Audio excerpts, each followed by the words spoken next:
പഹൽഗാമിൽ 26 ഇന്ത്യക്കാരെ മതത്തിന്റെ പേരിൽ കശാപ്പ് ചെയ്ത മുസ്ലിം തീവ്രവാദികളെ ശിക്ഷിക്കുന്നതിനായി ഇന്ത്യ നടത്തിയ ഓപ്പറേഷൻ സിന്ദൂർ തീവ്രവാദികളെ ശിക്ഷിക്കുന്നതിനും അതേ തുടർന്ന് ഉണ്ടാകാമായിരുന്ന മഹായുദ്ധം എങ്ങനെ ഒഴിവാക്കാനാകും എന്നതിനും ലോകത്തിനുള്ള ഉദാത്തമായ ഉദാഹരണവും മഹത്തായ ഇന്ത്യൻ മാതൃകയുമായി. ഓപ്പറേഷൻ സിന്ദൂർ ഒരു പ്രത്യാക്രമണമോ തിരിച്ചടിയോ ആയിരുന്നില്ല, ഒരു സന്ദേശമായിരുന്നു. ചോര കൊണ്ട് കളിക്കുന്ന കാബാലികർക്ക് കൊടുക്കുന്ന ചോരയിൽ എഴുതിയ സന്ദേശം. അതുകൊണ്ട് തന്നെ ഓപ്പറേഷൻ സിന്ദൂർ ഒരിക്കലും അവസാനിക്കുന്നില്ല. പവിത്രമായ സിന്ദൂർ തുടച്ചുകളയാൻ തുനിയുന്ന കാബാലികർക്ക് അവർ എവിടെ ഒളിച്ചിരുന്നാലും തേടിയെത്തുന്ന അനിവാര്യമായ ദുരന്തം. നമ്മുടെ സഹോദരിമാരുടെ സിന്ദൂർ മായ്ച്ചു കളഞ്ഞവരെ നാം ഭൂമുഖത്ത് നിന്ന് തന്നെ മായ്ച്ചു കളഞ്ഞു. പ്രധാനമന്ത്രി മോദി മെയ് 12 രാത്രി രാഷ്ട്രത്തോട് നടത്തിയ പ്രസംഗത്തിൽ പറഞ്ഞു. 100 തീവ്രവാദികളെ ഇല്ലാതാക്കി. 3 ദിവസം കൊണ്ട് പാകിസ്ഥാന് ചിന്തിക്കാനാവാത്ത നാശം നമ്മുടെ സൈന്യം വിതച്ചു. നമ്മുടെ മിസൈലുകളും ഡ്രോണുകളും ഭീകരരെ വിറപ്പിച്ചു. ബഗൽപൂരിലെയും മുരിദക്കിലെയും തീവ്രവാദ സർവകലാശാലകൾ ഭസ്മമാക്കി. പാകിസ്ഥാൻ അതിർത്തിയിലാണ് യുദ്ധത്തിന് ഒരുങ്ങിയത്. നാം അവരുടെ ചങ്ക് നോക്കി അടിച്ചു. നമ്മുടെ മിസൈലുകൾ കൃത്യമായി പതിച്ചു. പാക് എയർബേസുകൾ തകർന്നു. സമാധാനത്തിനായി പാകിസ്ഥാൻ ലോകത്താകെ ഓടി. നമ്മെ ആക്രമിച്ച പാകിസ്ഥാൻ നമ്മോട് വെടിനിർത്തലിന് കെഞ്ചി. നാം സൈനിക നീക്കം അവസാനിപ്പിച്ചതല്ല, നിർത്തിവെച്ചതാണ്. പാകിസ്ഥാന്റെ രീതി പോലെയാവും ഇനി കാര്യങ്ങൾ. പാകിസ്ഥാൻ സൈനിക ഉദ്യോഗസ്ഥന്മാർ തീവ്രവാദികളുടെ സംസ്കാര ചടങ്ങിൽ പങ്കെടുക്കുന്നത് നാം കണ്ടു. യുദ്ധത്തിൽ ഇന്ത്യൻ നിർമ്മിത ആയുധങ്ങളുടെ ശേഷി ലോകം കണ്ടു. ഭീകരപ്രവർത്തനവും ചർച്ചയും ഒന്നിച്ചു നടക്കില്ല. രക്തവും വെള്ളവും ഒന്നിച്ച് ഒഴുകില്ല.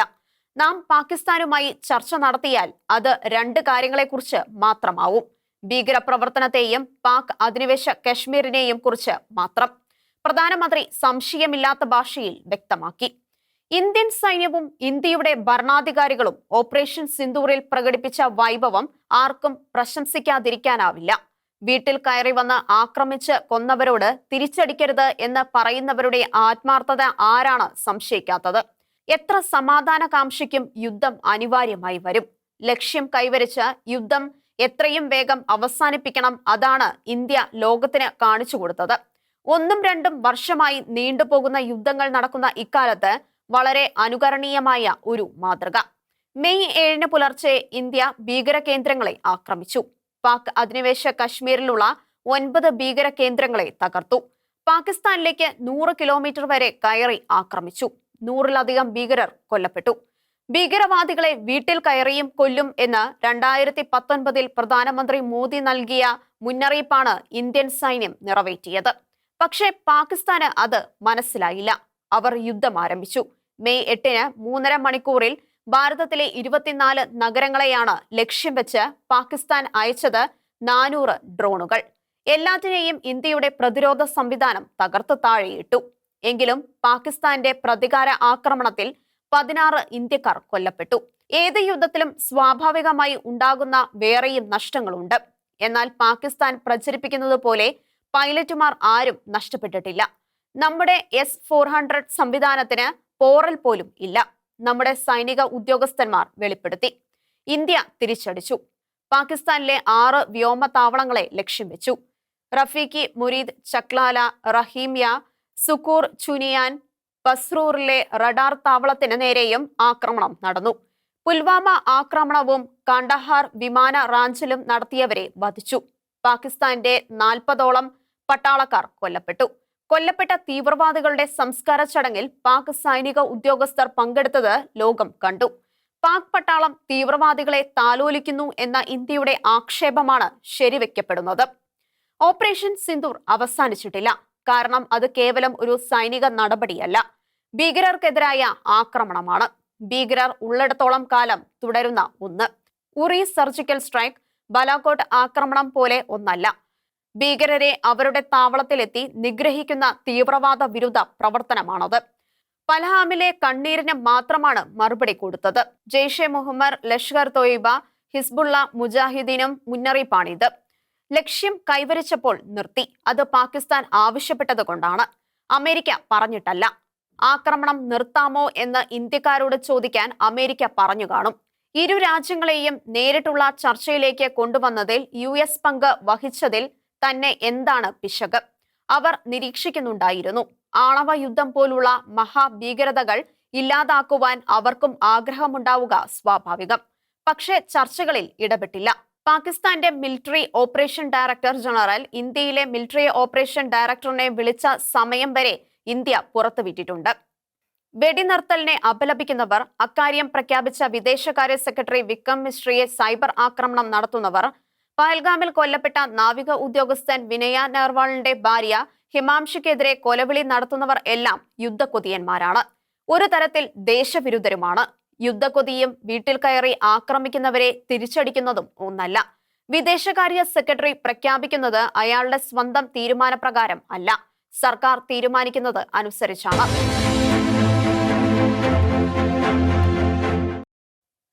ഓപ്പറേഷൻ സിന്ദൂർ തെളിയിച്ച വേറെ സത്യങ്ങളും ഉണ്ട്. 2023 ഫെബ്രുവരിയിലുണ്ടായ ഭൂമികുലുക്കത്തിന്റെ ആപത്തുകാലത്ത് സഹായവുമായി ഓടിയെത്തിയ ഇന്ത്യയെ തുർക്കിയിലെ ഓപ്പറേഷൻ ദോസ്തിൽ ജീവൻ മറന്ന് പ്രവർത്തിച്ച ഇന്ത്യൻ കരസേനയെയും വ്യോമസേനയെയും നാവികസേനയെയും അവർ മറന്നു. നാഷണൽ ഡിസാസ്റ്റർ റെസ്പോൺസ് ടീമുകൾ, മെഡിക്കൽ ടീമുകൾ, ഫീൽഡ് ഹോസ്പിറ്റലുകൾ എല്ലാം മറന്നു. കേരളം പോലും കൊടുത്തതാണ് 10 കോടി രൂപ. എന്നിട്ടും പ്രതിസന്ധിയുടെ ദിനങ്ങളിൽ അവർ ഇന്ത്യയുടെ ശത്രുവിനൊപ്പം കൂടി. തുർക്കി പിന്നിൽ നിന്നും ഇന്ത്യയെ കുത്തി.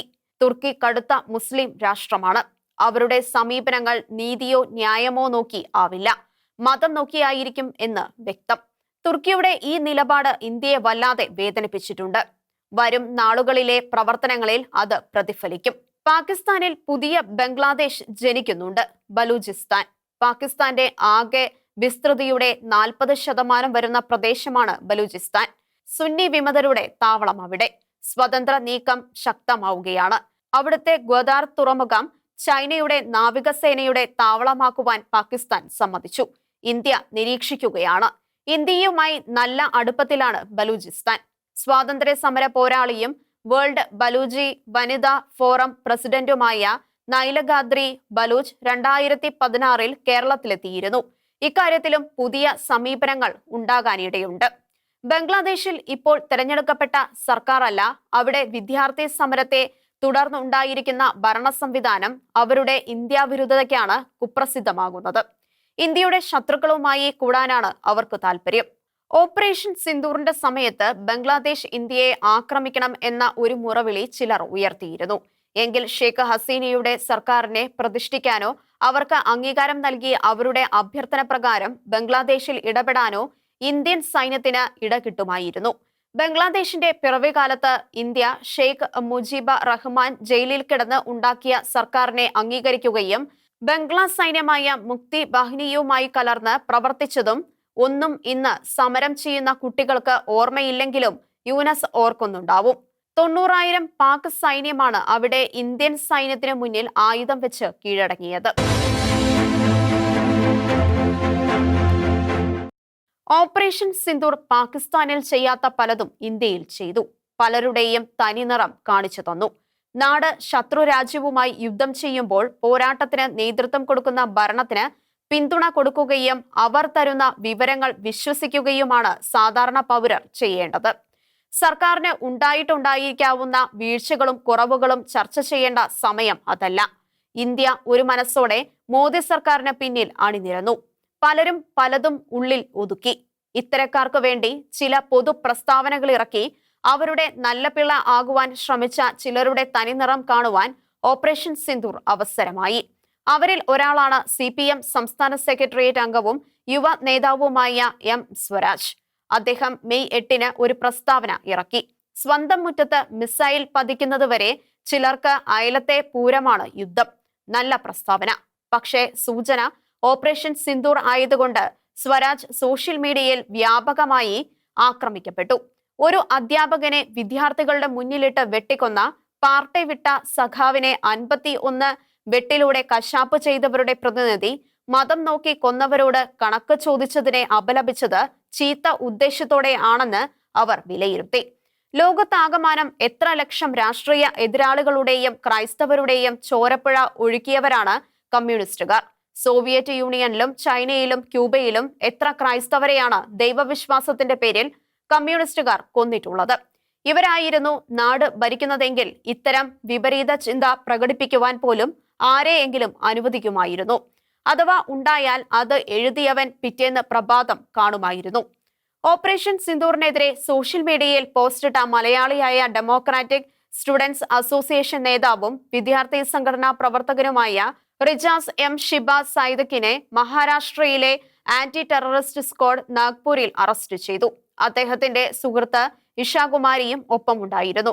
റിജാസിന്റെ കൊച്ചിയിലെ വീടും ഓഫീസും പോലീസ് റെയ്ഡ് ചെയ്തു. എളമക്കര കീർത്തി നഗറിലാണ് റിജാസിന്റെ വീട്.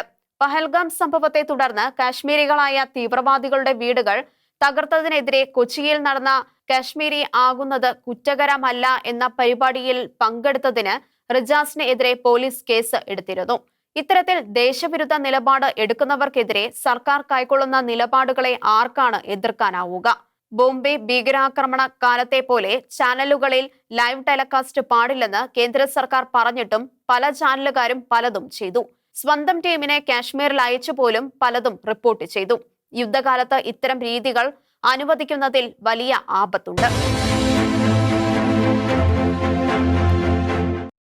ഇൻഡോ പാക് യുദ്ധത്തിനിടയിൽ ഇന്ത്യൻ യുദ്ധക്കപ്പലായ വിക്രാന്തിന്റെ നീക്കമറിയാൻ കൊച്ചിൻ നേവൽ ബേസിലേക്ക് വിളിച്ച കോഴിക്കോട് സ്വദേശി മുജീബ് റഹ്മാനെ കൊച്ചി പോലീസ് അറസ്റ്റ് ചെയ്തതും ഭയപ്പെടുത്തുന്ന സംഭവമായി.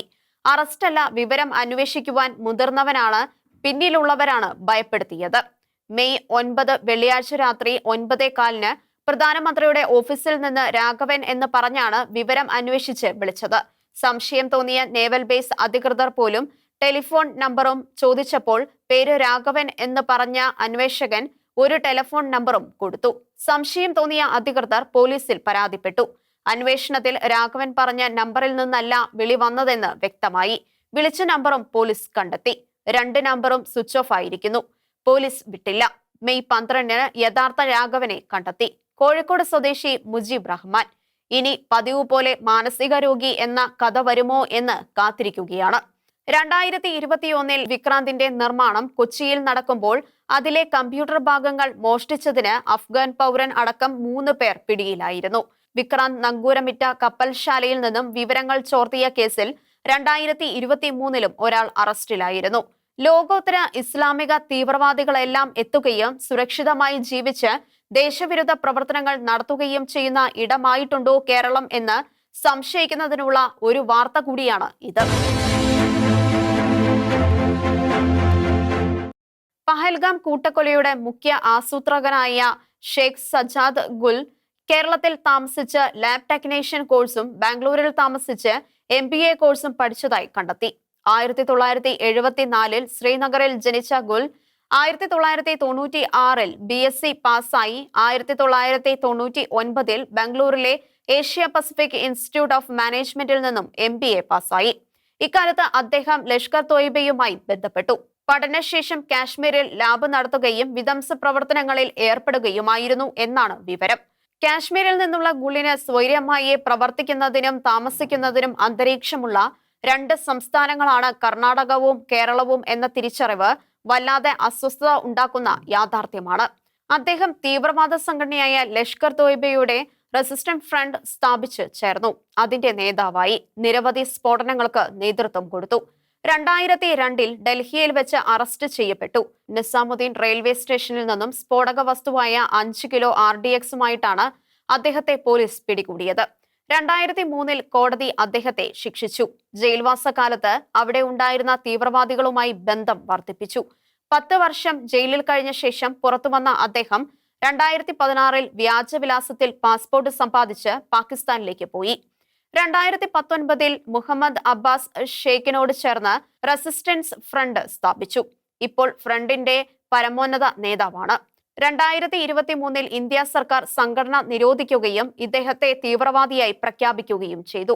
ഇപ്പോൾ ഇന്ത്യ വിരുദ്ധ തീവ്രവാദ പ്രവർത്തനങ്ങൾക്ക് നേതൃത്വം കൊടുക്കുന്നു. ഗുളിന്റെ സഹോദരൻ ഡോക്ടറാണ്. 1990 സൗദിക്ക് പോയ അദ്ദേഹം അവിടെ നിന്നും പാകിസ്ഥാനിൽ പോയി ഇന്ത്യ വിരുദ്ധ പ്രവർത്തനങ്ങൾ നടത്തുന്നു. ബോംബെ ഭീകരാക്രമണ കേസുമായി ബന്ധപ്പെട്ട് ഇന്ത്യ സർക്കാർ അമേരിക്കയിൽ നിന്നും അന്താരാഷ്ട്ര തലത്തിൽ പിടിച്ചു കൊണ്ടുവന്ന ഭീകരൻ താവൂർ റാണയും കേരളത്തിൽ വന്ന് താമസിച്ചിരുന്നതായി പുറത്തു വന്നിട്ടുണ്ട്.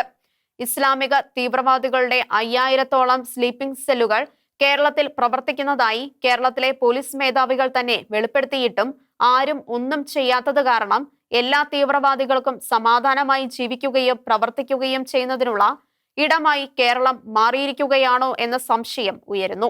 കേരള സർക്കാർ അനങ്ങുന്നില്ലെങ്കിൽ ദേശീയ സുരക്ഷാ ഏജൻസി അന്വേഷിക്കണം, അല്ലെങ്കിൽ ഭാവിയിൽ വലിയ വില കൊടുക്കേണ്ടി വരും. ഇപ്പോൾ ഗുള്ളിന് മലപ്പുറത്ത് ലാബ് ടെക്നീഷ്യൻ കോഴ്സ് പഠിക്കുവാൻ സൗകര്യം ഉണ്ടാക്കിയവരും ആ മറവിലൂടെ ഭീകരപ്രവർത്തനത്തിൽ ഇടപെട്ടിരിക്കാം എന്നതിനെക്കുറിച്ചും സൂക്ഷ്മമായ അന്വേഷണം നടത്തണം. ഇവരുടെ കേരളത്തിലെ സഹായികളുടെയും അവർക്കെതിരെ സ്വീകരിച്ച നടപടികളുടെയും വിവരങ്ങൾ ജനങ്ങളെ അറിയിക്കണം.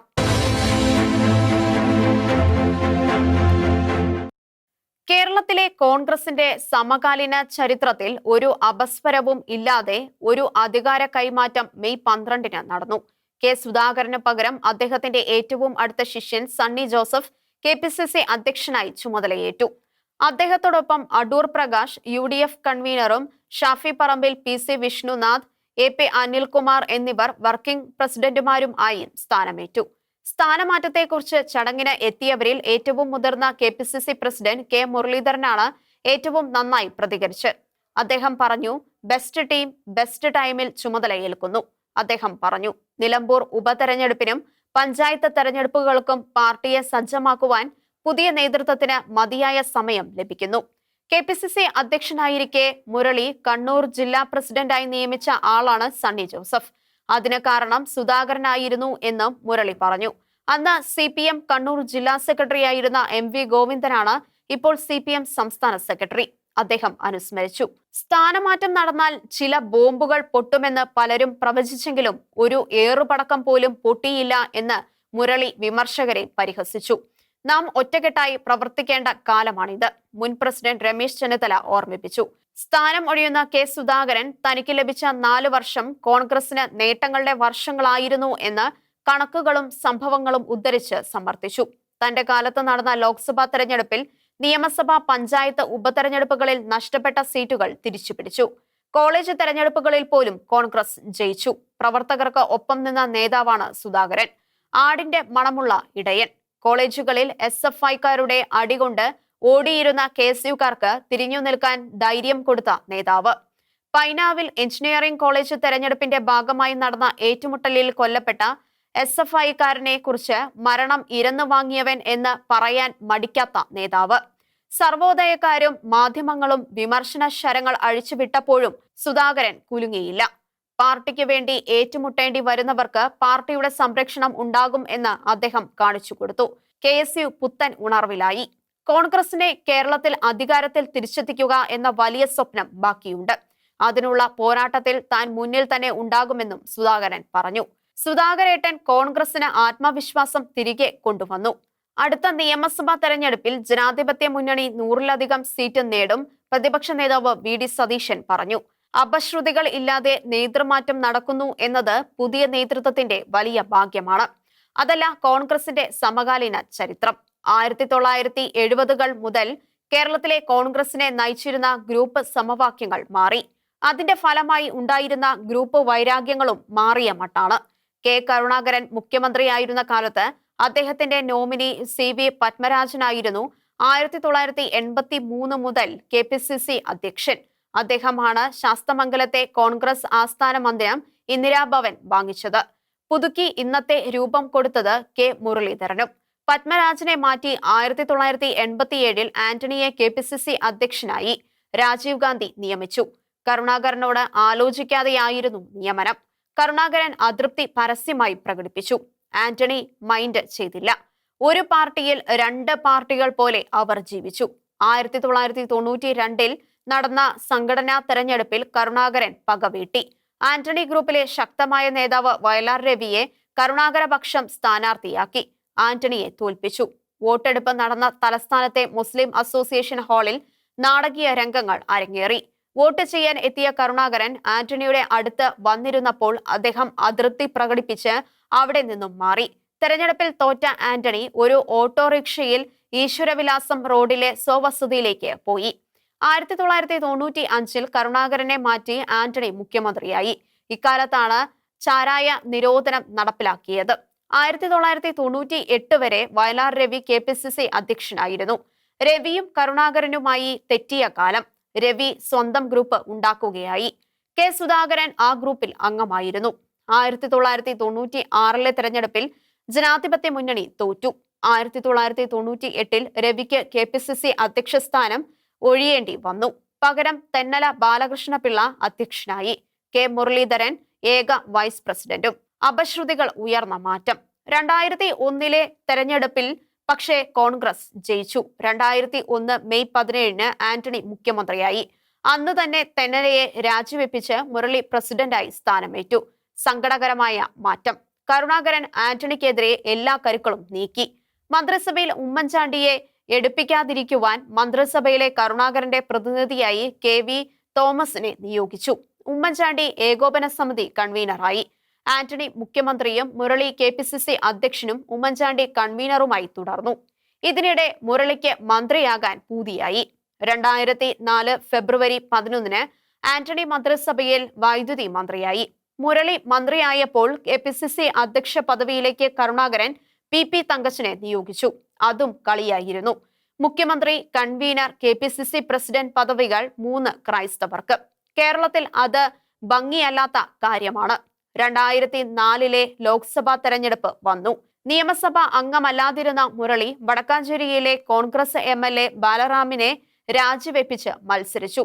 സഹോദരി പത്മജ മുകുന്ദപുരത്ത് ലോക്സഭയിലേക്ക് മത്സരിച്ചു. കരുണാകരൻ രാജ്യസഭയിലും മുരളിയും പത്മജിയും തോറ്റു. തെരഞ്ഞെടുപ്പിൽ കോൺഗ്രസും തോറ്റു. തോൽവിയുടെ ഉത്തരവാദിത്തം ഏറ്റെടുത്ത് 2004 ഓഗസ്റ്റ് 28 ആന്റണി മുഖ്യമന്ത്രി സ്ഥാനം രാജിവെച്ചു. ഓഗസ്റ്റ് 31 ഉമ്മൻചാണ്ടി മുഖ്യമന്ത്രിയായി. കരുണാകരൻ ഉടക്ക് പൂർവാധികം ശക്തമാക്കി. കരുണാകരനോട് കൂട്ടുണ്ടായിരുന്നവരെ എല്ലാം ഘടകകക്ഷി നേതാക്കളായ TM ജേക്കബിനെയും R ബാലകൃഷ്ണപിള്ളയെയും മന്ത്രിസഭയിൽ എടുത്തില്ല. PP തങ്കച്ചനെ മുന്നണി കൺവീനറാക്കി. തെന്നലയെ വീണ്ടും KPCC അധ്യക്ഷനാക്കി. ഒന്നും ആർക്കും പിടിച്ചില്ല. 2005 മെയ് 1 കരുണാകരൻ ഡെമോക്രാറ്റിക് ഇന്ദിരാ കോൺഗ്രസ് ഉണ്ടാക്കി കോൺഗ്രസ് പാർട്ടി വിട്ടു. കരുണാകരനൊപ്പം നിന്ന മുഴുവൻ MLA മാരും കൂടെ പോയില്ല. പഴയ കരുണാകര പക്ഷം പല കഷ്ണമായി കോൺഗ്രസിൽ തുടർന്നു. രമേശും കാർത്തികേയനും എല്ലാം തിരുത്തൽ വാദികളായി തുടർന്നു. MI ഷാനവാസും കൂട്ടുകാരും ആ സംഘത്തിൽ നിന്നും പിണങ്ങി. പഴയ കരുണാകര ഗ്രൂപ്പിലെ സുധാകരൻ എല്ലാം ചേർന്ന വയലാർ രവി ഗ്രൂപ്പുകാർ വേറെ നിന്നും 2006 നിയമസഭാ തെരഞ്ഞെടുപ്പ് മുന്നിൽ കണ്ട് പാർട്ടിയെ സജ്ജമാക്കുവാൻ തെന്നല പോരാ എന്ന നില വന്നു. പകരം ഹൈക്കമാൻഡ് രമേശ് ചെന്നിത്തലയെ നിയോഗിച്ചു. 2005 മുതൽ 14 വരെ രമേശ് KPCCയെ നയിച്ചു. 2006 ജനാധിപത്യ മുന്നണി തോറ്റു. ഉമ്മൻചാണ്ടി പ്രതിപക്ഷ നേതാവായി. രമേശും ഉമ്മൻചാണ്ടിയും വളരെ ഐക്യത്തിൽ പാർട്ടിയെ മുന്നോട്ട് നയിച്ചു. ഇതിനിടെ പഴയ ഐക്കാരെല്ലാം ഒന്നിച്ചുകൂടി രമേശ് ചെന്നിത്തലയെ നേതാവായി അംഗീകരിച്ചു. കെ മുരളീധരനും പത്മജയും അടക്കം എല്ലാവരും. കരുണാകരന് ഒരു പിൻഗാമി ആയ പോലെയായി. സാക്ഷാൽ ലീഡറുടെ ചെരുപ്പ് ധരിക്കുവാൻ മാത്രം വലുതാണോ രമേശിന്റെ പാദങ്ങൾ എന്നത് കടുത്ത രമേശ് ഭക്തർക്ക് പോലും സംശയമുണ്ട്. ഏതായാലും രമേശ് കളി ആരംഭിച്ചു. 2014 ലോക്സഭാ തെരഞ്ഞെടുപ്പിന് മുന്നോടിയായി രമേശ് കേരള യാത്ര നടത്തി. യാത്ര തലസ്ഥാനത്തെത്തിയപ്പോഴേക്കും രമേശിന്റെ അധ്യക്ഷ പദവി തെറിക്കും എന്നായി നില. മന്ത്രിസഭയിൽ മാന്യമായ അക്കോമഡേഷനും ഉറപ്പായില്ല. ഏതായാലും കളികൾ ലക്ഷ്യം കണ്ടു. 2014 ജനുവരി 1 രമേശ് ആഭ്യന്തരമന്ത്രിയായി സത്യപ്രതിജ്ഞ ചെയ്തു. കേരളത്തിലെ 2 കോൺഗ്രസ് ഗ്രൂപ്പുകളുടെയും നേതാക്കന്മാരായ ഉമ്മൻചാണ്ടിയും രമേശും ചേർന്ന് KPCCയുടെ പുതിയ അധ്യക്ഷനായി G കാർത്തികേയനെ ശുപാർശ ചെയ്തു. എന്നാൽ ഹൈക്കമാൻഡ് നിയോഗിച്ചത് VM സുധീരനെയായിരുന്നു. BD സതീഷിനെ വൈസ് പ്രസിഡന്റുമാക്കി. 2014 മുതൽ 2017 വരെ സുധീരനായിരുന്നു അധ്യക്ഷൻ. ഈ നിയമനം 2 ഗ്രൂപ്പിനും പിടിച്ചില്ല. 2 ഗ്രൂപ്പിൽ നിന്നും പാർട്ടിയെ മോചിപ്പിക്കുവാൻ കരുക്കൾ നീക്കി. മുഖ്യമന്ത്രി ആകാൻ ഉമ്മൻചാണ്ടിക്കൊപ്പം രമേശും സുധീരനും ആഗ്രഹിച്ചു. 2014 നവംബർ 4 സുധീരൻ കാസർഗോട്ട് നിന്നും തിരുവനന്തപുരത്തേക്ക് ജനപക്ഷയാത്ര നടത്തി. ഡിസംബർ 2 തിരുവനന്തപുരത്ത് എത്തുമ്പോഴേക്കും സുധീരനാവുമോ കോൺഗ്രസിനാവുമോ സർക്കാരിനാവുമോ കൂടുതൽ പരിക്ക് എന്നാണ് പലരും അന്ന് ഭയപ്പെട്ടത്. പഞ്ചായത്ത് തെരഞ്ഞെടുപ്പ് മനസ്സിൽ കണ്ടാണ് സുധീരന്റെ യാത്ര നടത്തിയതെങ്കിലും ഫണ്ട് പിരിവായിരുന്നു ഒരു പ്രധാന ലക്ഷ്യം. നല്ല തുക സമാഹരിക്കാനും സാധിച്ചു. അതിൽ ഒരു പങ്ക് AICCക്ക് വരെ കൊടുത്തു സുധീരൻ. പദവി വിടുന്നതിന് മുമ്പ് അദ്ദേഹം സമാഹരിച്ച പണം മുഴുവൻ ചെലവാക്കി തീർക്കാൻ സുധീരൻ ശ്രദ്ധിച്ചു. പെരുമ്പാവൂരിൽ കൊല ചെയ്യപ്പെട്ട ജിഷയുടെ കുടുംബത്തിന് വരെ സുധീരൻ പാർട്ടി ഫണ്ട് കൊടുത്തു. 10 ലക്ഷം രൂപ. ആദർശത്തിന്റെ ആൾരൂപമാവുകയായി സതീശൻ. അദ്ദേഹം 3 നേതാക്കളെയും ജനമധ്യത്തിൽ വല്ലാതെ വിമർശിച്ചു. പല കാര്യത്തിലും മുഖ്യമന്ത്രിയും KPCC അധ്യക്ഷനും പരസ്യമായി ഏറ്റുമുട്ടി. ആന്റണിയുടെ കാലത്തെ മുരളിയെപ്പോലെ രമേശ് മുഖ്യമന്ത്രിയാകാനുള്ള രഹസ്യക്കളികളും ആരംഭിച്ചു. എല്ലാവരും കളിച്ച് 2016 ജനാധിപത്യ മുന്നണി തോറ്റു. 2016 മെയ് 15 പിണറായി മുഖ്യമന്ത്രിയായി.